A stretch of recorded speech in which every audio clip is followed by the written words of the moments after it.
नमस्कार, न्यूज प्रवक्ता में आपका स्वागत है। मैं हूं आपके साथ रूबी और आइए करते हैं खबरों की शुरुआत।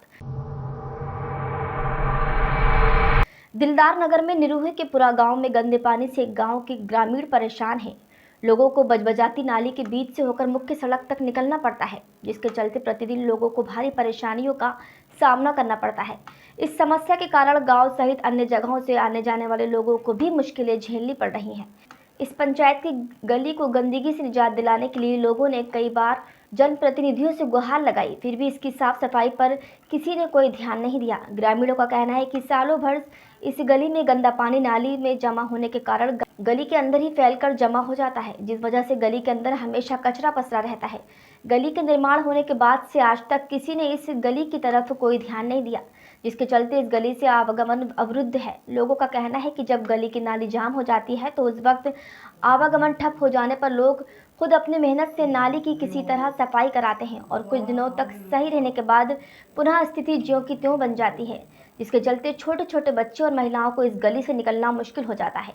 इस समस्या से निजात दिलाने के लिए ग्रामीणों ने स्थानीय जनप्रतिनिधियों से गुहार लगाई है।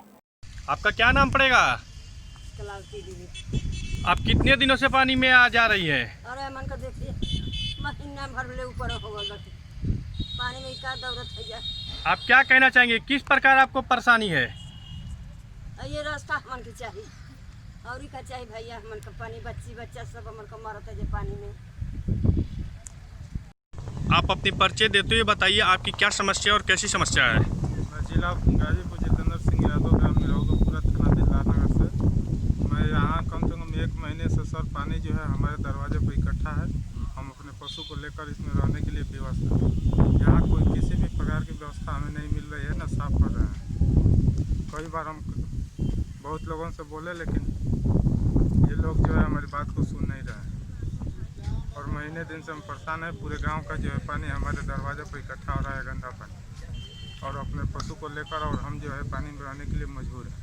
समस्या ये है कि जो मेन ये गली जो दिखाई दे रहा है जी, यहाँ पे महीनों जैसे गंदे नाले के पानी से आ रहे हैं और इसमें हम लोग का यही मेन रास्ता है बच्चे का आना जाना, जो कि गंदगी जो कि सरकार इसमें जो सुविधा दे रही है कोरोना महामारी में, क्या मास्क लगाइए, हर सुविधा। ये देखिए गंदी जो नाले पानी निकले जो गाँव में सफाई न होने की वजह से मैं प्रधान को बार बार कहता हूँ कि तो सफाई करो, ये प्रधान के काम तो करने लगता है। मैं अधिकारियों से निवेदन करना चाहता हूँ कि इस पर सख्त कार्रवाई किया जाए। ये आपकी समस्या कितने दिनों से है? ये महीनों दिन से है, जो कि महीनों दिन गांव के नाले की पानी हमारे घर की मेन गली में आ रही है, जा रही है, जिससे जो कि रोगों की बहुत ज़्यादा उत्पन्न होने की सकल। सिंह यादव ग्रामीण रोहगपुरा। आपकी क्या समस्या है सर? हमारी सर यही समस्या है कि मतलब कई दिनों से पानी इकट्ठा है, कि पूरे नाले का पानी इकट्ठा हो रहा है और हम लोगों को परेशानी झेलनी पड़ती है डेली, तो इसी नाले में निकलना पड़ता है हम लोगों को रोजाना। आमजन व्यापारी से लेकर उद्योगपति तक कोरोना काल के उस दौर में आर्थिक परेशानियों का सामना कर रहा है, लेकिन कुछ दबंग इस दौर का खुले तौर पर फायदा उठा रहे हैं। कुछ ऐसा ही मामला शहडोल के बुढ़ाड़ थाना इलाके से सामने आया है, जहां वार्ड नंबर 1 निवासी रोहित कुशवाहा नामक शख्स ने बुढ़ाड़ निवासी नोमान रंगरेज और गुड्डू सायानी नामक व्यक्तियों पर घर जलाने और जान से मारने का गंभीर आरोप लगाते हुए शिकायत दर्ज कराई है। रोहित ने बताया कि वो फर्नीचर का काम करता है और वहीं मुख्य मार्ग पर उसकी लाखों की कीमत की ज़मीन है, जिसे हथियाने की फिराक से नोमान और गुड्डू सयानी नामक दोनों शख्सों ने ब्याज पर पैसा दिया और लगातार ब्याज वसूलते रहे। लेकिन बीते 8 महीने से ब्याज न मिलने से नाराज दोनों फरियादी के घर पहुंचे और उसके घर पर जबरन लाखों की ज़मीन रजिस्ट्री कराने का दबाव बनाने लगे। ऐसा ना करने पर उसके घर को आग लगाने और जान से मारने की धमकी दी।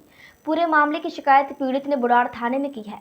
वहीं पुलिस मामले की विवेचना में जुट गई है। खिलाफ शिकायत आई, उस पर क्या मामला? यहाँ भी हमारे थाने में एक रोहित कुशवाहा है, सिंहपुर का रहने वाला है।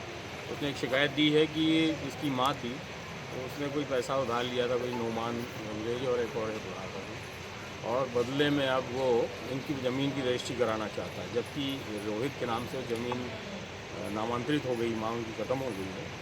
अभी शिकायत दी, जिसकी हम जांच कर रहे हैं और सख्त कार्रवाई करेंगे। अगर गलत कर रहे हैं नोमान और दूसरा कोई व्यक्ति, उनके खिलाफ सख्त कार्रवाई कर मुकदमा कायम किया। मैं यहाँ रीजनल का रहने वाला हूँ। मेरे पिताजी ने नोमान से पैसा, नोमान भारत साइकिल स्टोर वाला, ये जरूर है, ठीक है ना।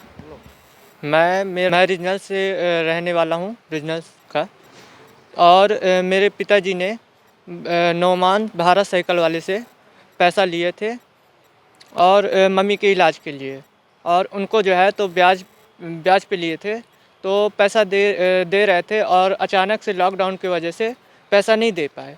तो वो जो है तो बोल रहे हैं, कहते हैं कि ज़मीन खाली कर दो, नहीं तो फिर हम आग लगा देंगे और मारने की धमकी दे रहे हैं। और जब पैसा देने बुलंदशहर में 3 बदमाशों ने लूट का विरोध करने पर नरौरा के बड़े सर्राफा व्यापारी की गोली मारकर हत्या कर दी है। ये तस्वीर और गोली लगा शव बुलंदशहर के नरौरा में रहने वाले सर्राफा व्यापारी रोहताश वर्मा का है, जिसकी कुछ देर पहले दुकान में घुसकर लूटपाट करने आए 3 लुटेरों ने लूट का विरोध करने पर गोलियां मारकर हत्या कर दी। दरअसल रोहत वर्मा की नरौरा थाने से कुछ ही दूरी पर बाजार में बड़ी सर्राफे की दुकान है। रविवार को शाम लगभग 8 बजे रोहताश वर्मा दुकान बंद करने वाले ही थे कि 3 लुटेरे ग्राहक बनकर दुकान पर पहुंचे और फिर दुकान में रखे जेवरात लूटने का प्रयास किया। बताया जाता है कि सर्राफा व्यापारी रोहताश वर्मा ने अपनी लाइसेंसी पिस्टल निकाल लूट का विरोध किया तो लुटेरों ने सर्राफा व्यापारी को गोली मार दी और तमंचे लहराते हुए फरार हो गए। गोलियों की आवाज़ सुनकर मौके पर पहुंचे लोगों ने लहूलुहान सर्राफा व्यापारी को पास के एक अस्पताल में भर्ती कराया, जहां उसकी मौत हो गई। हालांकि मौके पर पहुंचे सीओ ने दुकान में लगे सीसीटीवी कैमरे के फुटेज के आधार पर लुटेरे का शीघ्र पता लगाने का दावा किया है। कस्बा नरोरा में अभी एक व्यापारी के ऊपर जानलेवा हमला हुआ था, जिसके संबंध में ये अपडेटेड बाइट है। इसमें व्यापारी की दुखद मृत्यु हो चुकी है। परिजनों द्वारा 3 अज्ञात बदमाशों द्वारा उनकी हत्या करना बताया गया है। तहरीर तत्काल प्राप्त कर मुकदमा पंजीकृत कर लिया गया है एवं आवश्यक विधिक कार्रवाई की जा रही है। इधर शुजालपुर निवासी सुनील वर्मा पिता कैलाश वर्मा शाजापुर में पुलिस अधीक्षक कार्यालय पहुंचे और ज्ञापन सौंपकर कार्रवाई की मांग की। प्रार्थी ने कहा कि मुझ पर प्राणघातक हमला किया गया है और लेन देन की बात को लेकर मारपीट गाली गलौज हुई है। पूरा मामला यह है कि रतनलाल मालवीय निवासी देड़ी तहसील शुजालपुर में रतनलाल को 4 लाख रुपए उधार दिए थे। उक्त पैसे सोयाबीन 2020 में देने का रतनलाल ने वादा किया था, लेकिन पैसा नहीं देने पर फरियादी सुनील वर्मा 15 नवंबर को गया तो उस पर पत्थरों से हमला कर युवक को घायल कर दिया गया। परिवार के लोगों ने बीच बचाव कर मामला शांत कराया। इसके बाद शुजालपुर थाने में रिपोर्ट दर्ज करवाई गई, लेकिन परिवार का आरोप है कि अभी तक पुलिस द्वारा आरोपी को गिरफ्तार नहीं किया गया है। आरोपी खुलेआम घूम रहे हैं। साक्षी गणपत दबाव बनाकर राजीनामा करने के लिए दबाव बना रहा है। उन्होंने पुलिस अधीक्षक को ज्ञापन सौंपकर कार्रवाई करने के लिए निवेदन किया है। नहीं लूँगा। क्या नाम है आपका और क्या कुछ समस्या लेकर आप आ जाए हैं? मैं सुनील वर्मा पिता कैलाश वर्मा निवासी शुजालपुर मंडी फिरीगंज का रहने वाला हूँ। 15/11/2020 की घटना है। मैं अपने खेत पे मम्मी के साथ गया था। हम फसल देखने गए थे खेत पर, तो मम्मी ने हमारा मामा रतन व पिता भंवर सिंह को पहले पैसे दिए थे। इन्होंने एक लड़की के साथ शुजालपुर फिरीगंज में बलात्कार किया था, जिसमें मेरे पापा द्वारा बीमे के पैसे मिले थे जो मम्मी ने इनमें लगा दिए थे। और पैसे मांगने गए तो इनने मम्मी के साथ ईंट पत्थर से मारपीट की और मैं गया बीच बचाव के लिए, तो मेरा दराते से मेरे उन्होंने पैसा की कह रखे थे कि हम दे देंगे, लेकिन हम जाते थे तो यूँ बोलते थे हम देंगे, बाद में देंगे, हमारे पास पैसा नहीं है। एक दिन संडे के दिन हम 2015 को हम खेत पे गए, 2015 तारीख के दिन। हाँ, उसमें है ना हमारा बाबूजी ने इनने कहने लगे कि काय का पैसा नहीं देना, पैसा वैसा तुम्हारा क्या, ऐसे करके हम दोनों बहन भाई में थोड़ी तू में हुई और मेरा भाई ने मेरे पे मारपीट करी, मेरे पाँव में लगी। बुलेटिन में फिलहाल इतना ही। देश दुनिया की खबरों के लिए देखते रहिए न्यूज़ प्रवक्ता। नमस्कार।